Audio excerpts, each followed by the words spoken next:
ونعوذ بالله من شرور أنفسنا ومن سيئات أعمالنا من يهده الله فلا مضل له ومن يضلل فلا هادي له أشهد أن لا إله إلا الله وحده لا شريك له وأشهد أن محمدا عبده ورسوله يا أيها الذين آمنوا اتقوا الله حق تقاته ولا تموتن إلا وأنتم مسلمون يا أيها الناس اتقوا ربكم الذي خلقكم من نفس واحدة وخلق منها زوجها وبث منهما رجالا كثيرا ونساء واتقوا الله الذي تساءلون به والأرحام إن الله كان عليكم رقيبا يا أيها الذين آمنوا اتقوا الله وقولوا قولا سديدا يصلح لكم أعمالكم ويغفر لكم ذنوبكم ومن يطع الله ورسوله فقد فاز فوزا عظيما أما بعد فإن أصدق الحديث كتاب الله وخير الهدي هدي محمد صلى الله عليه وسلم وشر الأمور محدثاتها وكل محدثة بدعة وكل بدعة ضلالة وكل ضلالة في النار. இவ்வுலகை படைத்து பரிபாலித்துக் கொண்டிருக்கும் ரப்புல் ஆலமீன் அல்லாஹ்வை போற்றியவனாக, ஸலவாத்தும் சலாமும் இறுதி தூதர் முஹம்மது ஸல்லல்லாஹு அலைஹி வஸல்லம் அவர்கள் மீதும் அவர்களது குடும்பத்தார் மற்றும் அவர்களது அனைத்து தோழர்களின் மீதும் மறுமை நாள் வரைக்கும் அவர்களை பின்பற்றி வாழ்ந்து கொண்டிருக்கக்கூடிய முஃமினான ஆண்கள் பெண்கள் அனைவரின் மீதும் என்றென்றும் உண்டாவதாக. அல்லாஹுடைய அழைப்பை ஏற்று ஜும்ஆ எனும் கடமையை நிறைவேற்றுவதற்காக வேண்டி அல்லாஹுடைய மாளிகையில் ஒன்று கூடியிருக்கும் அன்பார்ந்த சகோதரர்களே, அல்லாஹ் நல்லடியார்களே, அல்லாஹு தாலா எமக்கு எவைகளை கட்டளையிட்டானோ அவற்றை நம் வாழ்வில் முடிந்தளவு எடுத்து நடக்குமாறும், எவற்றை செய்யக்கூடாது என்று அல்லாஹு தாலா தடுத்தானோ எச்சரிக்கை செய்தானோ அவற்றை முற்றுமுழுதாக தவிர்ந்து நடக்குமாறும் எனக்கும் அப்பால் உங்களுக்கும் நற்கட்டளை பிறப்பிக்கின்றேன். அன்பின் இஸ்லாமிய சகோதரர்களே, அல்லாஹ் நல்லடியார்களே, அல்லாஹு தாலா தனது திருமறையிலே சூரத்து ஷம்ஸ் 9வது மற்றும் 10வது வசனங்களிலே பின்வருமாறு கூறுகின்றான். கது அஃப்லஹ மன் ஸக்காஹா வகது ஹாப மன் தஸ்ஸாஹா. யார் தனது உள்ளத்தை பரிசுத்தப்படுத்திக் கொள்கிறாரோ அவர் நிச்சயமாக வெற்றி அடைந்து விட்டார். இன்னும் எவர் தனது உள்ளத்தை கலங்கப்படுத்துகிறாரோ அசுத்தப்படுத்துகிறாரோ அவர் நஷ்டமடைந்து விட்டார் என்று அல்லாஹு தாலா மேற்கூறப்பட்ட வசனத்திலே சொல்லி காட்டுகிறான். அன்புக்குரியவர்களே, அல்லாஹ் நல்லடியார்களே, இவ்வசனத்தில் அல்லாஹு தாலா நாம் எமது உள்ளத்தை பரிசுத்தமாக வைத்து கொள்ள வேண்டும் என்பதை வலியுறுத்துவதோடு, அவ்வாறு யாரெல்லாம் தமது உள்ளங்களை பரிசுத்தமாக வைத்துக் கொள்கிறார்களோ அவர்கள்தான் வெற்றியாளர்கள் என்ற நற்செய்தியையும் அல்லாஹு தஆலா சொல்லி காட்டுகிறார். அன்புக்குரியவர்களே, அல்லாஹ் நல்லடியார்களே, நாம் ஒவ்வொருவரும் எமது உள்ளங்களை பரிசுத்தமாக வைக்க வேண்டுமாக இருந்தால் எமது உள்ளத்தில் ஏற்படக்கூடிய சில நோய்கள் இருக்கின்றன. அந்த நோய்களை விட்டும் எமது உள்ளங்களை நாம் பரிசுத்தப்படுத்த வேண்டும். எவ்வாறு எமது உடலுக்கு நோய்கள் ஏற்படுகின்றனவோ அதே போன்று எமது உள்ளத்தை பாதிக்கக்கூடிய சில நோய்கள் இருக்கின்றன. இஸ்லாம் எச்சரித்த, இஸ்லாம் தடுத்த உள்ளத்திலே ஏற்படக்கூடிய சில நோய்கள் இருக்கின்றன. உடலுக்கு நோய் வந்துவிட்டால் பல ரூபாய்களை செலவழித்து எங்கெல்லாம் போக வேண்டுமோ அங்கெல்லாம் சென்று அந்த நோய்களை குணப்படுத்த நாம் முயற்சி எடுக்கக்கூடியவர்களாக இருக்கிறோம். ஆனால் எமது உள்ளத்திலே எத்தனையோ நோய்கள் இருக்கின்றன. அந்த நோய்களிலிருந்து எமது உள்ளத்தை பரிசுத்தப்படுத்த வேண்டும், சுத்தம் செய்ய வேண்டும் என்பதில் நாம் ஆர்வமாக இருக்கிறோமா என்பதை நாம் எமக்குள் கேட்டு பார்த்து கொள்ள வேண்டும். அன்புக்குரியவர்களே, அல்லாஹ் நல்லடியார்களே, எமது உள்ளத்தை பாதிக்கக்கூடிய எத்தனையோ வகையான நோய்களை அல்லாஹும் அல்லாஹுடைய தூதர் ஸல்லல்லாஹு அலைஹி வஸல்லம் அவர்களும் எங்களுக்கு எச்சரிக்கை செய்தார். அந்த வகையில் ஒரு மனிதனுடைய உள்ளத்திலே அவசரமாக மிக வேகமாக ஏற்பட்டு விடக்கூடிய ஒரு கொடிய நோய்தான் இந்த பொறாமை என்று சொல்லப்படக்கூடிய நோயாக இருந்து கொண்டிருக்கின்றது. இது ஒரு சாதாரண பாவம் அல்ல. இது மனிதனுடைய உள்ளத்தில் ஏற்படக்கூடிய ஒரு சாதாரண நோய் அல்ல. இஸ்லாம் எச்சரித்த மனிதனுடைய உள்ளத்தில் மிக வேகமாக ஏற்படக்கூடிய ஒரு கொடிய நோயாக இந்த பொறாமை என்ற நோய் இருந்து கொண்டு இருக்கின்றது. அன்புக்குரிய சகோதரர்களே, அல்லாஹ்வின் நல்லடியார்களே, இந்த பொறாமையிலிருந்து பாதுகாக்கப்பட்டவர்கள் மிக மிக குறைவு. பெரும்பாலும் அதிகமானவர்களுடைய உள்ளத்தில் இந்த பொறாமையை நாம் பார்க்கலாம். அதிகமானவர்கள் தமது உள்ளத்திலே இந்த பொறாமை என்ற நோயை வைத்துக் கொண்டு இருக்கின்றார்கள். சிறியவர்கள், பெரியவர்கள், ஆண்கள், பெண்கள், படித்தவர்கள், படிக்காதவர்கள், இப்படி அதிகமான மனிதர்களுடைய உள்ளத்தில் இந்த இஸ்லாம் எச்சரித்த இந்த பொறாமை என்ற தீய குணம், இந்த பொறாமை என்ற இந்த கொடிய நோய் இருந்து கொண்டிருக்கின்றது என்பதை நாங்கள் மறந்துவிடக் கூடாது. அன்புக்குரிய சகோதரர்களே, அல்லாஹ் நல்லடியார்களே, சில நல்ல மனிதர்கள் கூட பொறாமைப்படுகிறார்கள். சில நல்ல மனிதர்களுக்கும் கூட இந்த பொறாமையுடைய சிந்தனை ஏற்படுகிறது. ஷேகுல் இஸ்லாம் இப்னு தைமியா ரஹ்மத்துல்லாஹி அவர்கள் சொல்லும்போது, எந்த ஒரு மனிதராக இருந்தாலும் அவர்கள் பொறாமைப்படுவார்கள். நல்லவர்கள் கூட பொறாமைப்படுவார்கள். ஆனால் நல்லவர்களுடைய பொறாமை எப்படி இருக்கும் என்று சொன்னால், அவங்களோட உள்ளத்தில் இந்த பொறாமையுடைய சிந்தனை வந்து விட்டால் அதை அவங்க வெளிப்படுத்த மாட்டார்கள், மறைத்து கொள்வார்கள். அந்த பொறாமையிலிருந்து தன்னை பாதுகாத்து கொள்ள முயற்சி செய்வார்கள். நல்லவர்களுடைய உள்ளத்தில் பொறாமை வந்தால் அவர்கள் அந்த பொறாமையை வெளிக்காட்ட மாட்டார்கள். அதை எப்படியாவது மறைத்து அந்த பொறாமையை இல்லாமல் செய்து விடுவதற்குத்தான் அவர்கள் முயற்சிப்பார்கள். ஆனால் தீயவர்களை பொறுத்த மட்டில் அவர்களுக்கு பொறாமை சிந்தனை வந்துவிட்டால் அப்படியே அதனை வெளிப்படுத்தி விடுவார்கள் என்று ஷேகுல் இஸ்லாம் இப்னு தைமியா ரஹ்மத்துல்லாஹி அவர்கள் சொல்லி காட்டுகின்றார்கள். அன்புக்குரியவர்களே, அல்லாஹ் நல்லடியார்களே, பொறாமை என்றால் என்ன என்பதை நாம் முதலில் தெளிவாக புரிந்து கொள்ள வேண்டும். ஏனென்று சொன்னால், சிலருடைய உள்ளத்தில் இந்த பொறாமை இருக்கும். ஆனால் அவர்கள் எப்படி நினைப்பார்கள், என்னிடத்தில் பொறாமை சிந்தனை இல்லை என்று அவர்கள் நினைத்து கொண்டிருக்கிறார்கள். ஆனால் உள்ளத்தில் பொறாமை இருக்கிறது. அதுதான் பொறாமை என்று அவர்களுக்கு தெரியாது. அப்ப பொறாமை என்றால் என்ன என்பதை கட்டாயம் நானும் நீங்களும் நல்ல முறையில் தெளிவாக புரிந்து கொள்ள வேண்டும். அன்புக்குரியவர்களே, அல்லாஹ் நல்லடியார்களே, இந்த பொறாமைக்கென்று சில வடிவங்கள் இருக்கின்றன. இந்த பொறாமைக்கென்று சில வகைகள் இருக்கின்றன. அதுல முதலாவது பொறாமையுடைய வடிவம்தான், அதாவது மற்றவனுக்கு கிடைக்கக்கூடாது என்ற அந்த சிந்தனை.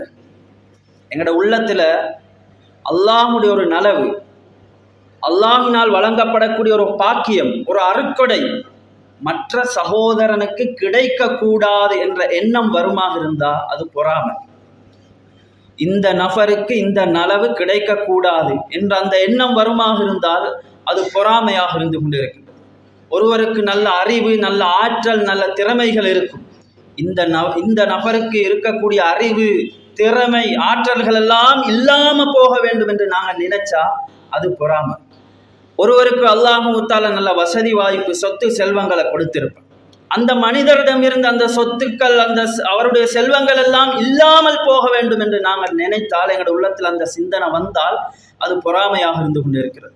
ஒரு மனிதர் சமூகத்தில் நல்ல அந்தஸ்தில் இருப்பார், நல்ல உயர்ந்த பதவியில் இருப்பார்.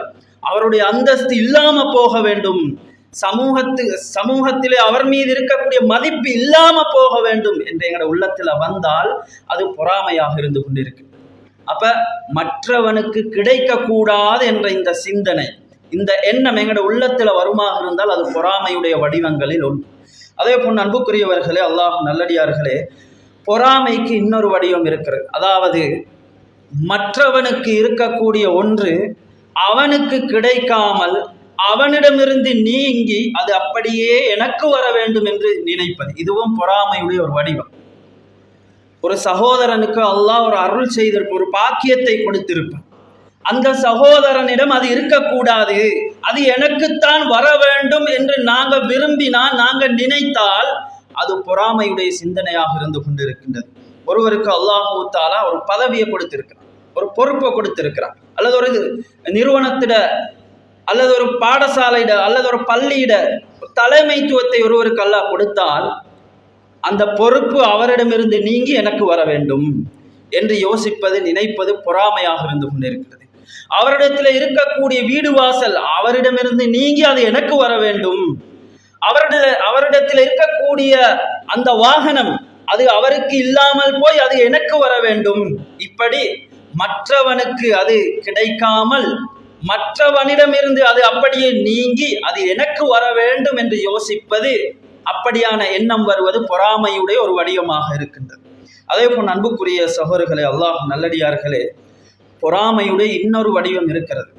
இஸ்லாமிய அறிஞர்கள், இமாம்கள் இதனை பொறாமையுடைய மிக மோசமான வடிவம், மோசமான பொறாமை என்று சொல்கின்றார். அது என்னவென்று சொன்னால், எனக்கு கிடைக்காதது யாருக்கும் கிடைக்கக்கூடாது என்ற அந்த சிந்தனை. எனக்கு கிடைக்கலையா, அது யாருக்குமே கிடைக்கக்கூடாது. இந்த எண்ணம் பொறாமையுடைய மோசமான ஒரு வடிவமாக இருந்து கொண்டு இருக்கிறது. ஒரு பதவி எனக்கு கிடைக்கலையா, அது மற்ற யாருக்குமே கிடைக்கக்கூடாது. ஒரு வாகனம் அது எனக்கு கிடைக்கலையா, அந்த வாகனத்தை வேறு யாருமே யூஸ் பண்ணக்கூடாது, யாருக்குமே அது கிடைக்கக்கூடாது. இப்படியான சிந்தனை, இப்படியான எண்ணம் வருமாக இருந்தால் அது பொறாமையுடைய மோசமான ஒரு சிந்தனையாக இருந்து கொண்டிருக்கின்றது. சில மனிதர்களை நாம் பார்க்கலாம், ஒரு பெண்ணை திருமணம் செய்வதற்கு அவர் முடிவெடுத்திருப்பார். ஆனால் அல்லாஹ்வுடைய நாட்டப்படி அந்த பெண்ணுக்கு இன்னொரு மனிதரோடு திருமணம் செய்வதற்கான ஏற்பாடுகள் நடந்து கொண்டிருக்கும். அப்ப சில மனிதர்கள் என்ன செய்வார்கள், அந்த பெண் எனக்கு கிடைக்கவில்லையா, அவள் வேறு யாருக்கும் கிடைக்கக்கூடாது என்ற எண்ணத்தோடு அந்த பெண்ணுடைய வாழ்க்கையை சீரழிக்கக்கூடிய சில மனிதர்களை நாம பார்க்கலாம். அப்ப எனக்கு கிடைக்காதது அதை வேறு யாரும் அனுபவிக்க கூடாது, எனக்கு கிடைக்காதது வேறு யாருக்குமே கிடைக்கக்கூடாது என்று நினைப்பது பொறாமையுடைய மிக மோசமான வடிவங்களில் ஒன்றாக இருந்து கொண்டிருக்கின்றது. அன்புக்குரிய சகோதரிகளே, அல்லாஹ் நல்லடியார்களே, இப்படியான இந்த பொறாமையுடைய வடிவங்கள், பொறாமைகள் அதிகமான மனிதர்களுடைய உள்ளங்களிலே குடிகொண்டிருக்கின்றது. குடும்ப உறவினர்களுக்கிடையில், நண்பர்களுக்கிடையில், மாணவர்களுக்கிடையில் இந்த பொறாமை என்ற இந்த மோசமான குணம், இந்த கொடிய நோய் இருந்து கொண்டிருக்கின்றது. ஏன், ஆசிரியர்களுக்கு மத்தியில் கூட இந்த பொறாமையை நாங்கள் பார்க்கலாம். ஒரு ஆசிரியர் நல்ல முறையில பாடம் எடுப்பார், மாணவர்கள் அந்த ஆசிரியர்கிட்ட விரும்பி படிப்பதற்கு போவார்கள். அப்ப அந்த ஆசிரியர் மீது மற்ற ஆசிரியர்கள் பொறாமைப்படக்கூடிய காட்சியை நாம் பார்க்கலாம். வைத்தியர்களுக்கு இடையிலும் பொறாமை சிந்தனை ஏற்படுகிறது. ஒரு வைத்தியர் நல்ல முறையில மருந்து கொடுப்பார், அவருடைய மருந்தால் அல்லாஹ்வின் உதவியை கொண்டு நிறைய மக்கள் பிரயோசனம் பெற்று இருப்பார்கள். அதனால நிறைய மக்கள் அந்த வைத்தியரிடம்தான் மருந்தெடுக்க செல்லுவார்கள். அதனால் அந்த வைத்தியர் மீது மற்ற வைத்தியர்கள் பொறாமைப்படக்கூடிய அந்த சிந்தனையை நாங்கள் பார்க்கலாம். அதே போன்று உலமாக்கள், ஆலிம்களுக்கிடையில் இந்த பொறாமை சிந்தனை இருந்து கொண்டிருக்கின்றது. ஒரு ஆலிம் நல்ல முறையிலே அழைப்பு பணி செய்வார், அவருடைய அழைப்பு பணி மக்கள் மன்றத்தில் நல்ல முறையில் எடுபடக்கூடியதாக இருக்கின்றது. மக்கள் அவருடைய பேச்சை, அவருடைய அழைப்பு பணியை கவர்ந்து இருக்கிறார்கள். இப்படி இருக்கும்போது அந்த ஆலிமின் மீது மற்ற ஆலிம்கள் பொறாமைப்படக்கூடிய ஒரு நிலைமையை நாங்கள் சமூகத்திலே பார்த்து கொண்டு இருக்கிறோம். அதே போன்றுதான் அன்புக்குரியவர்களே, அல்லாஹ் நல்லடியார்களே, சில இடங்கள் மீது கூட பொறாமை கொள்ளப்படுகிறது. மதரசாக்கள், பள்ளிவாசல்கள், நிறுவனங்கள், இப்படி சில இடங்கள் மீது கூட பொறாமை கொள்ளப்படுகிறது. ஒரு பள்ளிவாசல் நல்ல முறையில் இயங்கிக் கொண்டு போனால், ஒரு மதரசா நல்ல முறையில் இயங்கிக் கொண்டு போனால் அதன் மீதும் பொறாமைப்படக்கூடியவர்கள் இருந்து கொண்டிருக்கிறார்கள். இந்த மதரசா இயங்கக்கூடாது, இந்த மதரசாவுக்கு மாணவர்கள் போகக்கூடாது, இந்த பள்ளி இயங்கக்கூடாது, இந்த பள்ளிக்கு மனிதர்கள் செல்லக்கூடாது என்று இப்படி இடங்களின் மீதும் பொறாமைப்படக்கூடிய மனிதர்கள் சமூகத்திலே இருந்து கொண்டிருக்கின்றார்கள். அன்புக்குரியவர்களே, அல்லாஹ் நல்லடியார்களே, அதே போன்று வியாபாரிகளுக்கிடையிலும் இந்த பொறாமை ஏற்பட்டு இருக்கின்றது. ஒருவர் நேர்மையாக வியாபாரம் செய்வார், மக்கள் அவருடைய கடைக்குத்தான் கூடுதலாக சாமான் வாங்க செல்வார்கள். ஏன்? அவருடைய நேர்மையின் காரணமா. இதனால அந்த வியாபாரியின் மீது அடுத்த வியாபாரிகள் பொறாமைப்படக்கூடிய ஒரு நிலைமையை நாங்கள் எங்களோட ஊர்களில் சமூகங்களில் பார்க்கலாம். அன்புக்குரியவர்களே, அல்லாஹ் நல்லடியார்களே, இந்த பொறாமை என்பது எத்தனையோ இடங்களில் எத்தனையோ பிரச்சினைகளை, முரண்பாடுகளை தோற்றுவித்திருக்கின்றது. அப்ப இது சாதாரண ஒரு பாவம் அல்ல, மனிதனுடைய உள்ளத்தில் ஏற்படக்கூடிய சாதாரண ஒரு நோய் அல்ல. இஸ்லாம் எச்சரித்த ஒரு கொடிய நோயாக இருந்து கொண்டிருக்கின்றது. பல பிரச்சனைகளுக்கு, பல முரண்பாடுகளுக்கு, பல பிளவுகளுக்கு அடிப்படை காரணமாக இந்த பொறாமை இருந்து கொண்டிருக்கின்றது என்பதை நாங்கள் மறுத்துவிட முடியாது. அன்புக்குரியவர்களே, அல்லாஹ் நல்லடியார்களே, வானத்தில நடைபெற்ற முதலாவது பாவம் பொறாமை. பூமியில நடைபெற்ற முதலாவது பாவம் பொறாமையாக இருந்து கொண்டிருக்கின்றது. அல்லாஹு தஆலா ஆதம் அலைஹிஸ்ஸலாம் அவர்களுக்கு சுஜூத் செய்யுமாறு கட்டளையிட்ட போது அங்கே எல்லாரும் சுஜூத் செய்தார்கள். எல்லா மலக்குமார்களும் சுஜூத் செய்தார்கள். இப்லீஸ் விலகிக் கொண்டான், சுஜூத் செய்ய மறுத்தான். அல்லாஹு தஆலா கேட்டபோது இப்லீஸ் சொன்னான், ஆதமை நீ களிமண்ணால் படைத்திருக்கிறாய், என்னை நீ நெருப்பால் படைத்திருக்கிறாய், அவரை விட நான் தான் சிறந்தவன். இப்படி இருக்கும்போது நான் எப்படி அவருக்கு சிரம் பணிய முடியும், சுஜூது செய்ய முடியும் என்று ஆதம் நபியின் மீது கொண்ட பொறாமையின் காரணமாக அல்லாஹ்வுடைய கட்டளைக்கு மாறு செய்யக்கூடியவனாக இப்லீஸ் இருந்தான். இப்ப வானத்தில் நடந்த முதலாவது பாவம் பொறாமையாக இருந்து கொண்டிருக்கு. அதே போன்றுதான் பூமியில் நடைபெற்ற முதலாவது பாவமும் பொறாமையாக இருந்து கொண்டிருக்கின்றது. ஆதம் அலைஹிஸ்ஸலாம் அவர்களுடைய 2 புதல்வர்கள் குர்பான் கொடுக்கிறார்கள். ஒருவருடைய குர்பான் ஏற்றுக்கொள்ளப்படுகிறது, ஒருவருடைய குர்பான் ஏற்றுக்கொள்ளப்படவில்லை.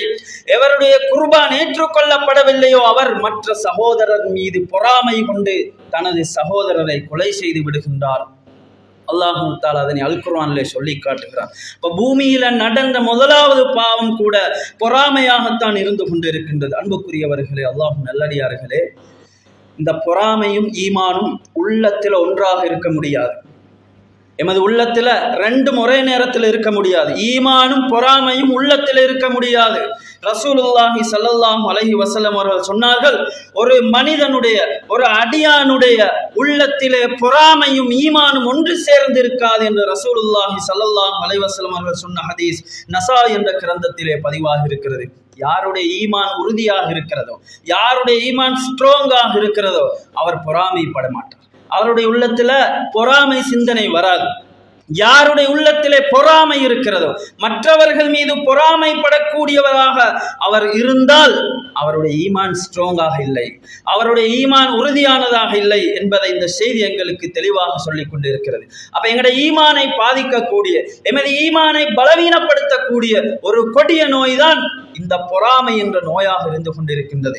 அன்புக்குரியவர்களே, அல்லாஹ் நல்லடியார்களே, இந்த பொறாமை காரணால ஏற்படக்கூடிய தீங்கு சாதாரண தீங்கல்ல.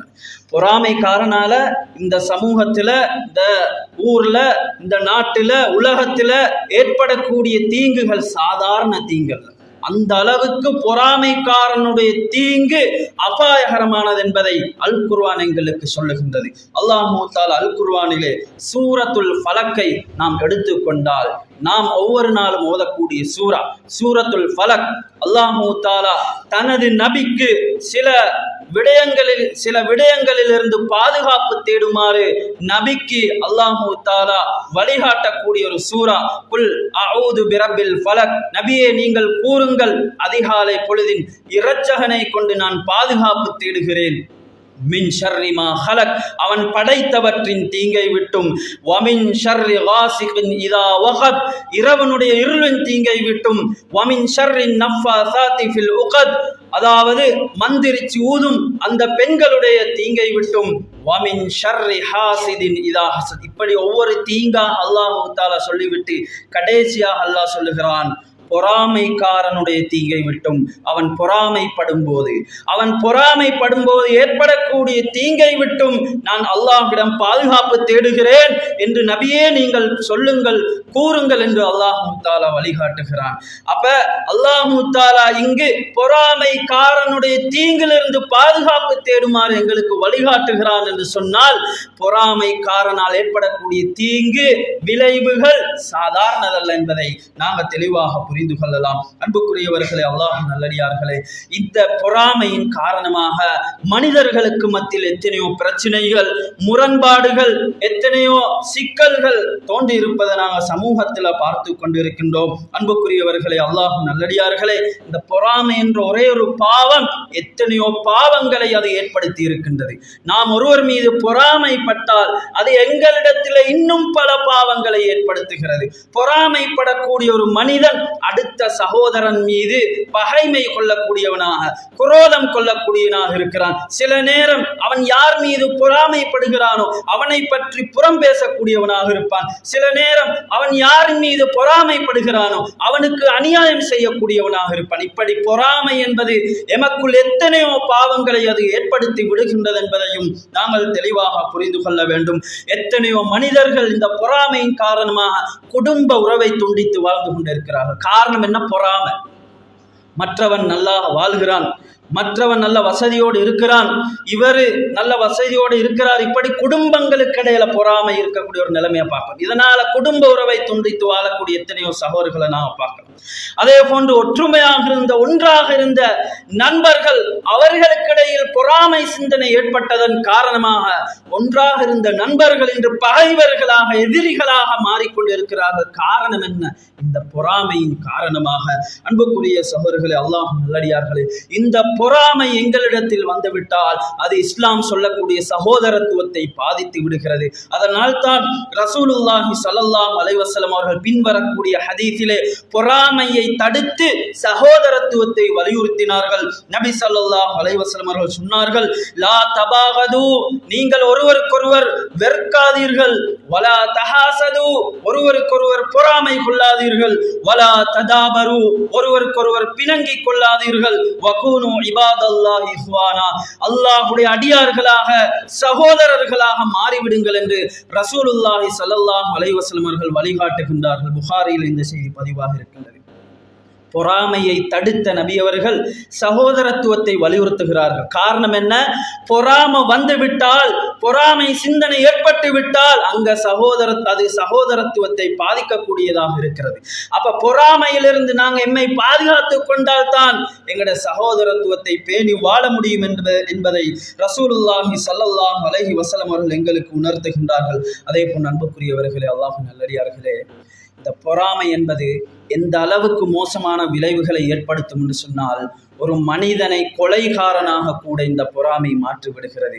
குர்ஆனிலே நாங்கள் பார்க்கலாம், பொறாமையின் காரணமாக தனது சொந்த உறவுகளை கூட கொலை செய்வதற்கு முடிவெடுத்த அந்த மனிதர்களுடைய சரித்திரங்களை அல்லாஹ் தஆலா சொல்லி காட்டுகிறான். ஏற்கனவே நான் சொன்ன விடயம், ஆதம் அலைஹிஸ்ஸலாம் அவர்களுடைய 2 புதல்வர்களில் ஒருவர் மற்ற தனது சகோதரனை கொலை செய்து விடுகிறான். காரணம் என்ன? பொறாமை. அதே போன்று நபி யூசுப் அலைஹிஸ்ஸலாம் அவர்களின் மீது அவருடைய தந்தை யாக்கூப் அலைஹிஸ்ஸலாம் அதிகம் பிரியம் கொண்டவர்களாக இருந்தார்கள். அதனை பார்த்து பொறாமை கொண்ட யூசுப் நபியுடைய மற்ற சகோதரர்கள் யூசுப் நபியின் மீது பொறாமைப்பட்டு அவரை கொலை செய்வதற்கு முடிவெடுத்து விடுகிறார்கள். அந்த கூட்டத்தில் இருந்த ஏதோ ஒரு நல்ல உள்ளம் கொண்ட ஒரு மனிதர் சொல்லுகிறார், நீங்க யூசுப்பை கொலை செய்ய வேண்டாம், அவர் ஒரு பால் கிணற்றில் நீங்க தள்ளிவிடுங்கள், சில பிரயாண கூட்டத்தினர்கள் அவர்களை யூசுஃபை எடுத்து செல்வார் என்று அதில் இருந்த ஒரு நல்லுள்ளம் கொண்ட மனிதர் சொன்னதை அல்லாஹ் அல் குர்ஆனிலே சொல்லி காட்டுகிறான். அப்ப இந்த பொறாமை வந்துவிட்டால் அது மனிதனை கொலைகாரனாக கூட, தனது சொந்த உறவுகளை கூட கொலை செய்வதற்கு மனிதனை தூண்டக்கூடிய இஸ்லாம் எச்சரித்த ஒரு கொடிய நோய்தான் இந்த பொறாமை என்ற நோயாக இருந்து கொண்டிருக்கின்றது. எனவே அன்புக்குரியவர்களே, அல்லாஹ்வின் நல்லடியார்களே, இந்த பொறாமை என்பது எங்களுடைய உள்ளத்தில் அது வந்துவிடக் கூடாது. இந்த பொறாமை எங்களுடைய உள்ளத்தில் வந்து விடுமா இருந்தால் உடனடியாக அதிலிருந்து நாம் அல்லாஹ்விடத்திலே பாதுகாப்பு தேட வேண்டும். அந்த பொறாமையை எப்படியாவது எங்களுடைய உள்ளத்திலிருந்து இல்லாமல் செய்வதற்கான முயற்சியை நாம செய்யணும். இல்லாவிட்டால் அந்த பொறாமை எங்களுடைய உள்ளத்தில் இருக்குமாக இருந்தா, அந்த பொறாமையை நாங்கள் வெளிப்படுத்துவோமாக இருந்தா, அது நிச்சயமாக பிரச்சனைகளையும் முரண்பாடுகளையும் பிளவுகளையும் எமக்கு பல சிக்கல்களையும் கொண்டு சேர்க்கும் என்பதில் எந்தவித சந்தேகமும் கிடையாது.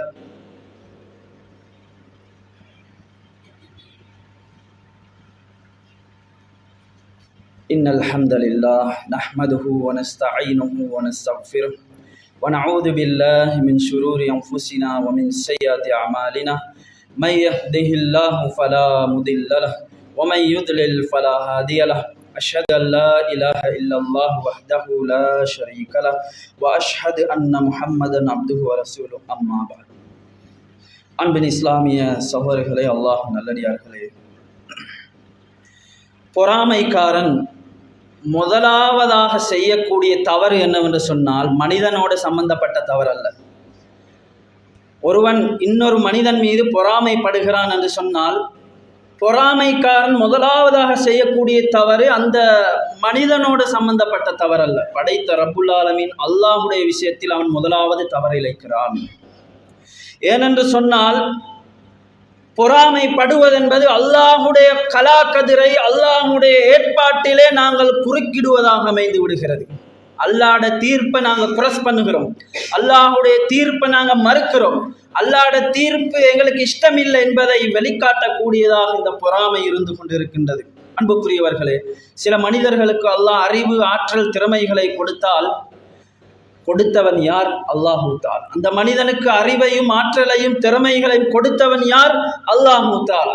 அந்த மனிதனிடமிருந்து அறிவு, அவனுடைய ஆற்றல், அவனுடைய திறமைகள் எல்லாம் இல்லாம போக வேண்டும் என்று நாங்க விரும்பினா நாங்க யாருடைய ஏற்பாட்டில குறுக்கிடுகின்றோம்? அல்லாஹுடைய ஏற்பாட்டில குறுக்கிடுகின்றோம். அந்த மனிதனுக்கு அறிவை கொடுத்தது அல்லாஹுடைய ஏற்பாடு. அந்த மனிதன் அல்லாஹுடைய ஏற்பாட்டால் அவன் திறமைகளை பெற்றுக்கொண்டான், ஆற்றல்களை பெற்றுக்கொண்டான், அறிவை கற்றுக்கொண்டான். அது அவனுக்கு கிடைக்க கூடாது, அது அவனை விட்டு போக வேண்டும் என்று நாங்க நினைத்தால் அல்லாஹ்வுடைய கலாக்கதிரில நாங்க குறுக்கிடுகிறோம். அல்லாஹ்வுடைய ஏற்பாட்டை நாங்க விரும்பல, அல்லாஹ்வுடைய ஏற்பாட்டை நாங்க வெறுக்கிறோம் என்ற அந்த எண்ணத்தை இந்த பொறாமை ஏற்படுத்தி விடக்கூடியதாக இருக்கிறது. அப்ப பொறாமை என்பது, பொறாமைக்காரன் முதலாவது செய்யக்கூடிய தவறு படைத்த ரப்புல் ஆலமீன் அல்லாஹுடைய விஷயத்தில் அவன் தவறு இழைக்கிறான், கலாக்கதிரில் முரண்படுகிறான், அல்லாஹுடைய ஏற்பாட்டிலே அவன் முரண்படுகிறான், அல்லாஹுடைய ஏற்பாட்டை அவன் பிழை காணுகிறான் என்பதை நாங்கள் தெளிவாக புரிந்து கொள்ள வேண்டும். அல்லாஹு தஆலா அல் குர்ஆனிலே கேட்கிறான், அம் யஹ்சுதூனன் நாஸ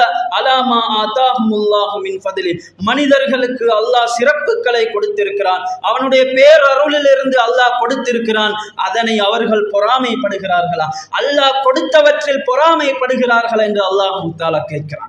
அப்ப மற்றவன் மீது நாங்க பொறாமைப்படுவதாக இருந்தால் அல்லாஹ்வுடைய ஏற்பாட்டை நாங்க குறுக்கிடுகிறோம், அல்லாஹ்வுடைய ஏற்பாட்டு கலாக்கதிரில நாங்க முரண்படுகிறோம், அல்லாஹ்வுடைய ஏற்பாட்டை நாங்க விரும்பல என்ற அந்த சிந்தனையை இந்த பொறாமை ஏற்படுத்தி விடக்கூடியதாக இருக்கின்றது. அன்புக்குரிய சகோதரர்களே, அல்லாஹ் நல்லடியார்களே, யார் யாருக்கு எதை கொடுக்க வேண்டும் என்பதை தீர்மானிப்பவன் அல்லாஹ். அது அல்லாஹ்வுடைய ஏற்பாடு.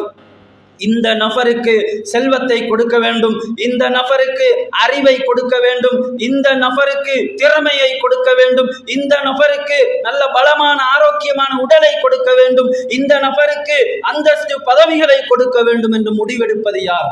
யாருடைய ஏற்பாடு? அல்லாஹுடைய ஏற்பாடு. அதுல நாங்க பொறாமை கொண்டா அல்லாஹ்வுடைய ஏற்பாட்டை நாங்க மறுக்கிறோம், அல்லாஹ்வுடைய ஏற்பாட்டை நாங்க பிளகாணுகிறோம். அல்லாஹ் தஆலா அப்படியான அந்த சிந்தனையிலிருந்து என்னையும் உங்களையும் பாதுகாத்துக் கொள்ள வேண்டும். அன்புக்குரியவர்களே, அல்லாஹ் நல்லடியார்களே, அதே போன்று பொறாமைக்காரன் அவன் பொறாமைப்படுவதன் மூலம் அவனுடைய பொறாமை முதலாவது யாரை பாதிக்கும் என்று சொன்னான்?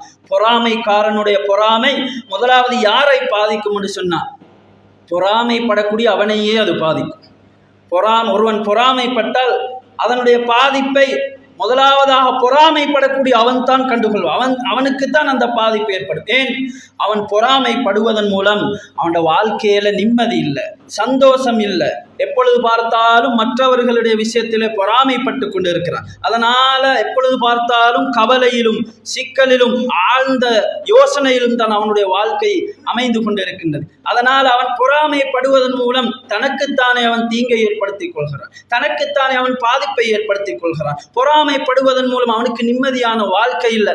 எப்பொழுது பார்த்தாலும் உள்ளத்துல மற்றவனுக்கு அது கிடைத்து விட்டதே, இவனுக்கு இது கிடைத்து விட்டதே என்று பொறாமைப்படுவதன் மூலம் அவனுடைய வாழ்க்கையின் நிம்மதி சந்தோஷத்தை இழந்து அவன் அப்படியே அந்த காலம் முழுவதையும் கவலையோடு கழிக்கக்கூடியவனாக இருக்கிறான். அப்ப நாங்க பொறாமைப்பட்டால் அதனுடைய பாதிப்பை அல்லாஹ் தஆலா எங்களுக்கு தான் முதலில் வெளிப்படுத்துவான் என்பதையும் நாங்கள் தெளிவாக புரிந்து கொள்ள வேண்டும். அதே போல் அன்புக்குரியவர்களே, அல்லாஹ் நல்லடியார்களே, வரலாற்றை நாங்கள் எடுத்து பார்த்தா பொறாமை என்பது அடிப்படையில் யாருடைய குணம் என்பதை நாங்கள் தேடி பார்த்தா அல்லாஹ்வினால் லஅனத்து செய்யப்பட்ட மிக முக்கியமான 2 சாராருடைய மோசமான பண்பு தான் பொறாமை. அல்லாஹ்வுடைய சாபத்துக்கான 2 சாரார், இவர்களுடைய மிக முக்கியமான ஒரு மோசமான பண்பு பொறாமையாக இருந்தது. அதுல முதலாவது இப்லீஸ். ஏற்கனவே நான் சொன்னது போல ஆதம் அலைஹிஸ்ஸலாம் அவர்கள் மீது அவன் பொறாமை கொண்டான். ஆதம் அலைஹிஸ்ஸலாம் அவர்களுக்கு சுஜூத் செய்யுமாறு அல்லாஹ் தஆலா கட்டளையிட்ட நேரத்தில் இப்லீஸ் சுஜூத் செய்யாமல் பொறாமை கொண்டான். அப்ப இந்த பொறாமை என்பது அடிப்படையில யாருடைய பண்பு? அல்லாஹ்வுடைய லஅனத்துக்கு ஆளாக்கப்பட்ட, அல்லாஹ்வினால் விரட்டப்பட்ட இப்லீசுடைய பண்பாக இருக்கின்றது. 2வது சாரார் யூதர்கள். இந்த பொறாமை என்பது யூதர்களுடைய பண்பாக இருந்து கொண்டு இருக்கின்றது. நபி முஹம்மது ஸல்லல்லாஹு அலைஹி வஸல்லம் அவர்கள் மீது யூதர்கள் பொறாமை கொண்டார்கள். நபி முஹம்மது ஸல்லல்லாஹு அலைஹி வஸல்லம் அவர்கள் உண்மையான நபி என்பது யூதர்களுக்கு தெரியும். ஆனால் அவர்களுடைய சமூகத்திலிருந்து அந்த நபி வராததால் அந்த நபியின் மீது பொறாமை கொண்டார்கள். அந்த பொறாமையின் காரணமாக அந்த நபியுடைய தாவத்தை அவர்கள் ஏற்றுக்கொள்ளவில்லை. அல்லாஹ் தஆலா அல் குர்ஆனிலே சொல்லுகிறான், வத்த கஸீரும் மின் அஹ்லில் கிதாப் லவ் யருதுனகும் மின் பாதி ஈமானிக்கும் குஃபாரன் ஹஸத மின் இந்தி அன்ஃபுஸிஹிம். வேதம் கொடுக்கப்பட்டவர்கள் அதிகமானவர்கள் இந்த யூதர்கள் எதை விரும்புகிறார்கள் தெரியுமா? நீங்க ஈமான் கொண்டதன் பின்னால காஃபிர்களாக நீங்க மாறணும். நீங்க ஈமான் கொண்டதன் பின்னால நீங்க திரும்பவும் காஃபிர்களாக மாறணும். இதைத்தான் யூதர்கள் விரும்புகிறார்கள் என்று அல்லாஹ் தஆலா சொல்லிவிட்டு என்ன காரணம் தெரியுமா? ஹஸதம் மின் இந்தி அன்ஃபுஸிஹிம். அவங்களுடைய உள்ளத்தில் இருக்கக்கூடிய பொறாமை, முஸ்லிம்களின் மீது, முஸ்லிம்களுடைய நபியின் மீது கொண்ட பொறாமையின் காரணமாக யூதர்களுடைய எதை விரும்புகிறார்கள்? அவர்களுடைய ஆசை எதுவாக இருக்கிறது? நாங்கள் எல்லோரும் திரும்ப காஃபிர்களாக மாற வேண்டும், நாங்கள் எல்லோரும் இஸ்லாத்தை விட்டு இறை நிராகரிப்புக்கு செல்ல வேண்டும் என்பதைத்தான் யூதர்கள் விரும்பிக் கொண்டிருக்கிறார்கள் பொறாமையின் காரணமாக. அப்ப இந்த பொறாமை என்பது அல்லாஹ்வுடைய லஅனத்துக்கு ஆளாக்கப்பட்ட இப்லீசுடைய பண்பு, யூதர்களுடைய ஒரு மோசமான பண்பாக இருந்து கொண்டிருக்கின்றது. எனவே அன்புக்குரிய சகோதரர்களே, அல்லாஹ் நல்லடியார்களே, இந்த பொறாமை என்பது சாதாரண ஒரு நோயல்ல, மனிதனுடைய உள்ளத்தை பாதிக்கக்கூடிய சாதாரண ஒரு பாவம் அல்ல. இஸ்லாம் எச்சரித்த ஒரு கொடிய நோயாக, ஒரு கொடிய பாவமாக இந்த பொறாமை இருந்து கொண்டிருக்கின்றது. இந்த பொறாமை எங்களிடத்திலே வந்து விட்டால் அது ஒற்றுமையை பாதித்து விடுகிறது, சகோதரத்துவத்தை பாதித்து விடுகிறது, குடும்ப உறவை சேர்ந்து நடப்பதை பாதித்து விடுகிறது. ஏன் சில வேளை அது எங்களை கொலைகாரனாக கூட மாற்றலாம் என்பதை நாங்கள் தெளிவாகவே புரிந்து கொள்ள வேண்டும். எனவே அன்புக்குரிய சகோதரர்களே, அல்லாஹ் நல்லடியார்கள், இந்த பொறாமை சிந்தனையிலிருந்து எங்களுடைய உள்ளத்தை நாங்கள் பரிசுத்தம் செய்து கொள்ள வேண்டும். இந்த பொறாமையுடைய சிந்தனை வந்துவிட்டால் உடனடியாக அதிலிருந்து விலகி நடப்பதற்கான முயற்சிகளை நாங்கள் செய்யக்கூடியவர்களாக இருக்க வேண்டும். அல்லாஹ்வுடைய ஏற்பாட்டை நாங்கள் புரிந்து கொள்ளக்கூடியவர்களாக இருக்க வேண்டும். இன்னார் வசதியாக இருக்கிறாரா? அல்ஹம்துலில்லாஹ், அல்லாஹ்வுடைய ஏற்பாடு. அல்லாஹ் எனக்கு இவ்வளவுதான் தந்திருக்கிறார், அல்ஹம்துலில்லாஹ், இது அல்லாஹ்வுடைய ஏற்பாடு. இன்னாரிடத்திலே பெரிய வாகனம் இருக்கிறது, என்னிடத்திலே சாதாரண ஒரு சைக்கிள் தான் இருக்கிறது, அல்ஹம்துலில்லாஹ், இது அல்லாஹ்வுடைய ஏற்பாடு. இன்னொரு சகோதரர் நல்ல மாளிகையில் வசிக்கிறாரா, எனக்கு ஒரு சாதாரண வீடு தான் இருக்கிறதா, அல்ஹம்துலில்லாஹ், இது அல்லாஹ்வுடைய ஏற்பாடு. என்னோட ஒரே வகுப்பில் படித்த ஒரு சகோதரன், அவன் மாதாந்தம் லட்சக்கணக்கில் சம்பாதிக்கிறானா, ஆனா என்னுடைய சம்பாத்தியம் மாதாந்தம் 30,000 20,000, சரி பரவாயில்லை, அல்ஹம்துலில்லாஹ், இது அல்லாஹ்வுடைய ஏற்பாடு என்று சொல்லி ஒவ்வொரு விஷயத்தையும் ஒவ்வொரு விஷயத்திலும் நாங்கள் கலாக்கதிரை ஏற்று கலாக்கதிரை பொருந்தி கொண்டா, அல்லாஹ்வுடைய ஏற்பாட்டை நாங்கள் பொருந்தி கொண்டா, இந்த பொறாமை சிந்தை எங்களிடத்தில் வரவே வராது. அப்ப அல்லாஹ்வுடைய கலாக்கதிரை ஏற்று அல்லாஹ்வுடைய கலாக்கதிரை பொருந்தி கொள்ளக்கூடியவர்களாக நாங்கள் மாற வேண்டும். நிச்சயமாக அது இந்த பொறாமையிலிருந்து எங்களை பாதுகாத்து விடும். அந்த பொறாமை என்ற கொடிய நோயிலிருந்து நாங்கள் எங்களை பாதுகாத்து எமது உள்ளங்களை பரிசுத்தப்படுத்திக் கொள்வோம். அதற்கு அல்லாஹ் தஆலா அனைவருக்கும் தௌஃபீக் செய்வானாக. அல்ஹம்துலில்லாஹி ரப்பில் ஆலமீன்.